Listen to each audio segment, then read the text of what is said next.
बिस्मिल्लाहिर्रहमानिर्रहीम और अस्सलाम वालेकुम। 22 जून और पाकिस्तान में इतवार की सुबह। इस वक्त पाकिस्तान में इतवार की सुबह के 9 बज रहे हैं और तेहरान ईरान में इस वक्त सुबह के 7:30 बज रहे हैं। अब से ठीक 5 घंटे पहले ईरान के वक्त रात के 2:30 पर अमेरिका ने ईरान पर हमला कर दिया है और हमला भी दुनिया के सबसे बड़े और वजनी बम के साथ किया है, और वो भी एक नहीं, यके बाद दीगरे कई बम गिराए गए हैं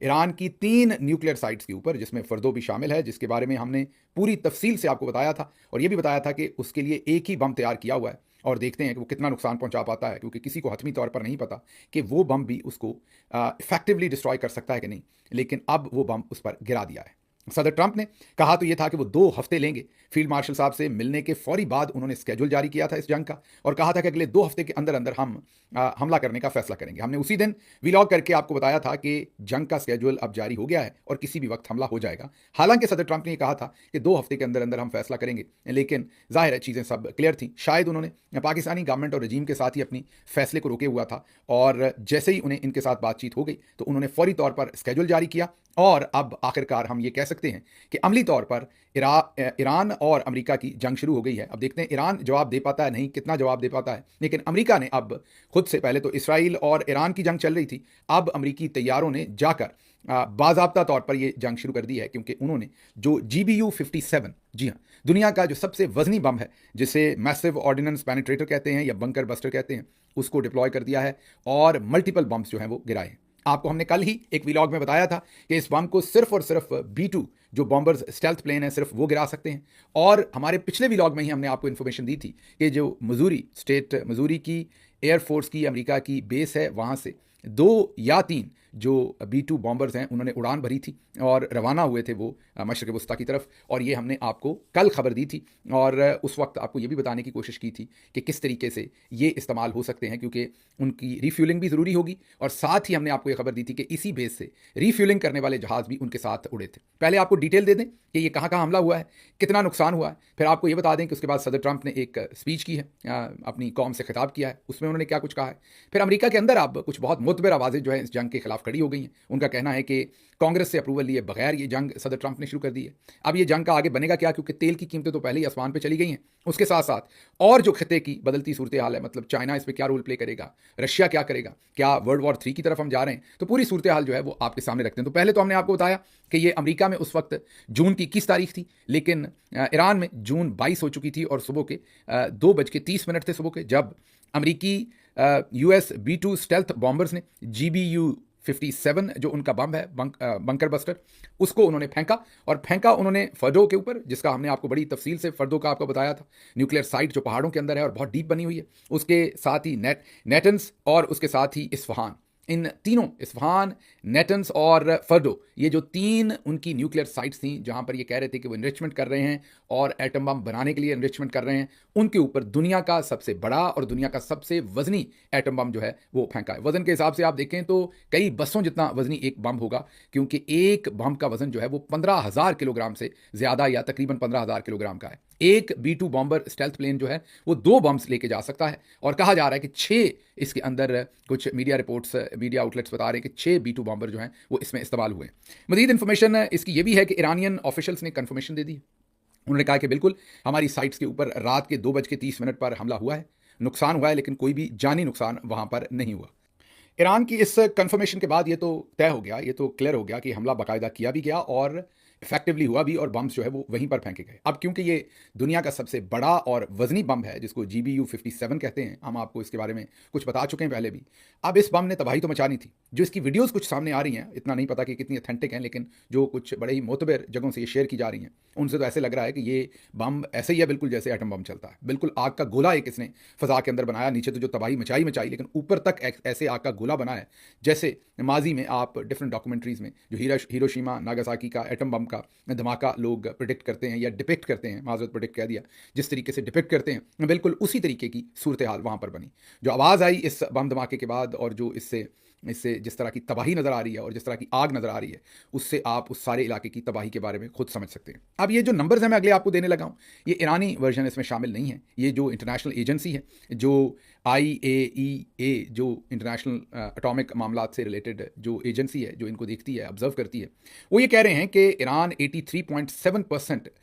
उनके पास इनरिच्ड यूरेनियम था, जो कि बम बनाने के बिल्कुल करीब है, ये उनका कहना था। फिर वो ये कहते हैं कि ये जो फर्डो है, इसमें तकरीबन 6000 प्लस सेंट्रीफ्यूज से जिनके अंदर यूरेनियम की इनरिचमेंट हो रही थी। फिर वो ये कह रहे हैं कि जो नेटन्स है वहाँ पर 10,000 से प्लस सेंट्रीफ्यूज थे। फिर वो कह रहे हैं कि इस्फहान में भी इसी तरीके से बड़ी उनकी स्टोरेज थी, जो यूरेनियम उन्होंने इनरिच कर रखा था उसकी स्टोरेज वो इस्फहान में कर रहे थे। स्टॉक पाइल, ईरान के पास जो स्टॉक था वो, अगेन मैं दोबारा कह रहा हूँ कि नंबर गलत हो सकते हैं, क्योंकि ये अमेरिका, इसराइल और जो इंटरनेशनल एजेंसी है IAEA, उनके नंबर्स हैं ये। और वो कहते हैं कि ईरान के पास 5,500 किलोग्राम इनरिच्ड यूरेनियम था 60% प्योरिटी के साथ, और इससे उनके ख्याल में बहुत जल्दी ईरान जो है हफ्तों के अंदर बम बना सकता था। उनका कहना यह भी है कि ईरान के पास कुछ ऐसा मटेरियल भी था जिसे वो चंद दिन के अंदर भी कन्वर्ट करके शायद बम के अंदर कन्वर्ट कर सकता था। सारे लोग इसको नहीं मानते, कुछ लोग ये क्लेम कर रहे हैं। वेस्टर्न एजेंसीज का ये भी कहना है कि अगर ईरान ये बम, जैसे कि हमने आपको कहा कि वो कह रहे हैं कि बहुत जल्द बना सकता था, उनके पास 5,500 ग्राम इनरिच्ड यूरेनियम था और वो इसको बम में बहुत जल्दी कन्वर्ट कर सकते थे, तो उनका अगला डर ये था कि ईरान का जो शहाब 3 मिसाइल है, वो मिसाइल 2000 किलोमीटर तक मार कर सकता है। उनके पास फिर सुपरसोनिक मिसाइल भी हैं जिनको रोकना तकरीबन नामुमकिन होता है। उनका ख्याल ये था कि इन मिसाइल्स के साथ फिर अमरीकी अड्डों को, बहरी बेड़ों को, अमरीकी जो एयर बेसेस हैं और खुसूसी तौर पर इसराइल को निशाना बनाया जा सकता था। ये वो प्रिटेक्स्ट है, लेकिन ये प्रिटेक्स्ट बिल्कुल वैसा ही है जैसा प्रिटेक्स्ट हमने इराक वॉर के अंदर, आपको याद होगा, वेपन्स ऑफ मास डिस्ट्रक्शन का हमने पूरा कॉन्सेप्ट सुना था और किस तरीके से गवाहियाँ दी गई थी, पूरा मुकदमा बनाया गया था, इराक पर हमला कर दिया, इराक को तबाह कर दिया और लाखों जाने गई उसके अंदर, और बाद में सबने माफ़ी मांग ली कि हाँ जी, वहाँ पर वेपन्स ऑफ मास डिस्ट्रक्शन नहीं थे। उन्हीं प्रिटेक्स्ट के साथ, उसी तरीके के बातचीत के साथ अब यहाँ पर भी हमला किया गया है और अमेरिका से भी आवाज़ें उठ रही हैं, उसकी तरफ भी जाते हैं। कुछ और इन्फॉर्मेशन दे दें कि ये जो तीनों साइट्स थी, इन पर ईरान ने जो रशियन मेड S-300, अभी आपने S-400 के बारे में सुन रखा था जो इंडिया के पास है, और इंडिया ने पाकिस्तान के साथ जो कॉन्फ्लिक्ट हुआ था उसमें उसे इस्तेमाल भी किया था, और फिर ये भी कहा गया कि पाकिस्तान ने शायद उनमें से एक उनका यूनिट जो है उसे डिस्ट्रॉय भी किया। तो जो S-300 है, जो उनका एयर डिफेंस सिस्टम है, वो इन जगहों पर उन्होंने डिप्लॉय कर रखा था। लेकिन कहा यह जा रहा है कि जो पहले दिन ही इसराइल ने स्ट्राइक्स की थी, सबसे पहले, आज से को हफ्ता पहले आप कह लें,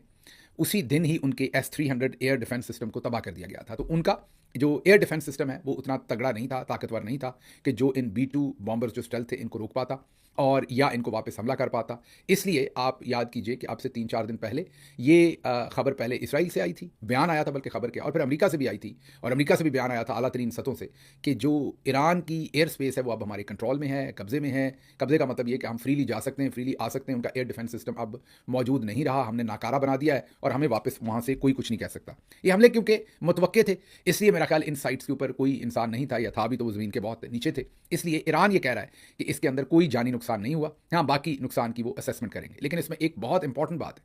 वो इंपॉर्टेंट बात ये है कि ईरान भी और जो वेस्टर्न एजेंसी है, बल्कि वर्ल्ड एजेंसी है, वेस्टर्न क्या कहें, कंट्रोल भले उस पर वेस्ट का है, IAEA, वो भी ये कहती है और ईरान भी कहता है, दोनों कहते हैं कि वहाँ पर किसी किस्म की ताबकारी का अखराज नहीं हुआ। तो ताबकारी का अखराज ज़ाहिर है तभी होना था जब न्यूक्लियर के जो भी कुछ ऐसे मामलात हैं, जो भी यूरेनियम और दूसरी चीज़ें उसमें इस्तेमाल होती हैं, वो डायरेक्टली हिट होता। तो इससे एक जो ईरान के हिसाब से मुस्बत बात है वो ये बनती है कि ईरान के जो असासे हैं, इसका मतलब है बाहर से तो शायद उनकी बिल्डिंग्स को नुकसान पहुंचा हो, लेकिन उन्होंने वो इतना गहरा सब कुछ रखा हुआ है कि मेरा नहीं ख्याल कि उसको नुकसान पहुंचा, क्योंकि अगर उन तक ये बम पहुंचते तो फिर ताबकारी का अखराज तो ज़रूर होता। अब ये तो नहीं होना कि जो यूरेनियम है उसने चुप करके बैठे रहना है कि ये अमरीकी बम है तो मैंने अब ताबकारी का अखराज नहीं करना। अगर ये दोनों कह रहे हैं, अगर तो सिर्फ जो IAEA जो इदारा है वो कहता तो हम कहते हैं कि चलें वो अंडर प्ले कर रहे हैं, डाउन प्ले कर रहे हैं इसे। लेकिन अगर ईरान भी यही कह रहा है तो इसका मतलब ये है कि उनके जो असल असासे हैं या उनका यूरेनियम है, मे बी उनका काम अब डिले हो जाएगा। और यही जो इंटरनेशनल जो एटॉमिक एजेंसी है वो भी यही कह रही है कि इनके काम को मुकम्मल अभी तक ख़त्म नहीं किया जा सका, सिर्फ डिले हो जाएगा। ईरान का ये जो प्रोसेस था ये डिले हो जाएगा। तो ये बात तो क्लियर है कि ताबकारी वहाँ से नहीं फैली, और ये बात भी क्लियर थी कि जो फर्दो है वो इतना गहरा है कि जो GBU-57 है वो हमने आपको व्लॉग में बताया था कि वो उस तक शायद ना पहुंच सके। अब आगे कुछ इन्फॉर्मेशन आपको दे दें। ये तो हमने आपको बता दिया कि उनका जो S-300 सिस्टम था एयर डिफेंस, वो पहले से ही उसको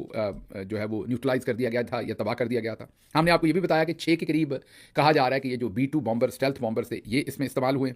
इसके साथ साथ अब इसकी ज़रा जो खत्े के अंदर जो इसकी सिचुएशन है, 12% ऑयल शायद अभी जब तक हम बात कर रहे हो तो ये परसेंटेज 12 की बजाय 15 या 20 हो जाए, लेकिन जब हम वीलॉग करने से पहले डाटा लिया था हतमी तो 12% तेल की कीमत बढ़ चुकी थी। ये तेल सिर्फ ईरान से नहीं निकलता, या ये इसलिए कीमत नहीं बढ़ रही कि ईरान के तेल, ईरान पर तो पहले ही पाबंदियां, वो बहुत ज़्यादा तेल सप्लाई नहीं कर पा रहा। ये असल में पाबंदी ये इसलिए कीमत बढ़ रही है कि ईरान के पास से जो समंदर में से तेल गुजरना है वो भी जाहिर है इस जंग की वजह से सारा रिस्ट्रिक्ट हो जाएगा, स्लो हो जाएगा, बंद हो जाएगा, और ये पूरा रीजन ही जंग में जा सकता है। तो उन खतरात को देखते हुए तेल की कीमतें जो हैं वो तकरीबन 12% जो है, जो एक मेजर इंक्रीज़ है एकदम से, और मैंने आपको कहा कि ये मजीद भी हो सकती है अगर ये कॉन्फ्लिक्ट बढ़ा। तो ये तकरीबन इस वक्त 60 से पहले भी ये 12% तो आज बढ़ा है, उससे पहले भी लगातार तेल ऊपर आ रहा है इस कॉन्फ्लिक्ट की वजह से। 12% तो अभी कीमत इसकी बढ़ी है। जो 2-3 दिन पहले तक $60, 2-3 कह दिया, 2-3 हफ्ते पहले तक $60 फी बैरल पर चल रहा था तेल की कीमतें, वो अब $95 फी बैरल के ऊपर इस वक्त कीमत है, और ये ऊपर भी जा सकती है। और इससे आप जो पूरी दुनिया का बिजनेस है, पूरी दुनिया के ऊपर जो इसका इम्पैक्ट है वो भी आप